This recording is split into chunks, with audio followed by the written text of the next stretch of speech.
પાટણ જિલ્લાના ધારપુર હોસ્પિટલના નજીક ગેટ સામે અજાણ્યા ટ્રક વાહનની ટક્કરે એક્ટિવા ચાલક શિક્ષકનું થયું કરુણ મોત, જેમાં એક્ટિવા ચાલક મહેશભાઈ ચૌહાણનું ગંભીર ઇજાઓના કારણે ઘટના સ્થળે જ મોત થયું હતું અને તેમની સાથે રહેલ તેમની દીકરીને પણ ગંભીર ઇજા થઈ હતી.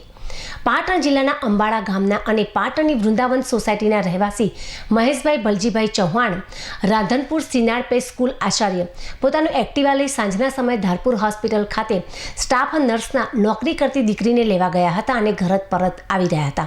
જે દરમિયાન પાટણ ઊંઝા હાઈવે પર ધારપુર હોસ્પિટલના ગેટ આગળ જ અજાણ્યા ભારે વાહન ચાલકે એક્ટિવાને અડફેટે લઈ અકસ્માત સર્જ્યો હતો, જેમાં વાહનની ટક્કરે એક્ટિવા સાથે મહેશભાઈ ચૌહાણ ઉંમર વર્ષ આશરે 52 વર્ષ રોડ પર ફંગોળાઈ જતા માથાના અને શરીરના અન્ય ભાગોમાં ગંભીર ઇજાઓ પહોંચતા ઘટના સ્થળે જ મોત નીપજ્યું હતું.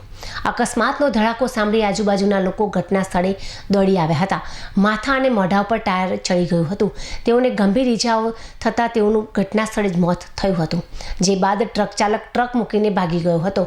અકસ્માતની જાણ પરિવારને થતાં માતા પિતા સહિત પરિવાર ઘટના સ્થળે દોડી આવ્યા હતા. જાણ કરતાં 108 ઘટના સ્થળે આવી તપાસ કરતા 108ના તબીબે એક્ટિવા ચાલકને મૃત જાહેર કર્યા હતા. બાદમાં મૃતદેહને પીએમ માટે પાટણ ધારપુર હોસ્પિટલ લઈ જવાયા હતા. સમગ્ર ઘટના અંગે ત્યાંના સ્થાનિક લોકોની માંગ ઉઠી છે કે ધારપુર હોસ્પિટલ આગળ બેફામ ટ્રક ચાલકો દોડે છે. અગાઉ પણ આવા ગંભીર બનાવો બન્યા હતા, જેની તકેદારી રાખી ધારપુર હોસ્પિટલ આગળ સ્પીડ બ્રેકર બનાવવાની માંગણી ઉઠી છે. પાટણ તાલુકાના સામાજિક ન્યાય સમિતિ ચેરમેન નરેશભાઈ પરમાર પાલીચણા ગામના વતની દ્વારા સરકારમાં ઘણી રજૂઆતો કરવામાં આવી, પરંતુ અધિકારીઓને આંખ આડા કાન કરે છે. અધિકારીઓને લોકોના જીવની કોઈ જ કિંમત ના હોય તેવું જોવા મળે છે. બેફામ ટ્રક ચાલકોની પોલીસ ફરિયાદ તથા લોકોના જીવ જાય છે, તેમ છતાં કોઈ બદલાવ જોવા મળતો નથી.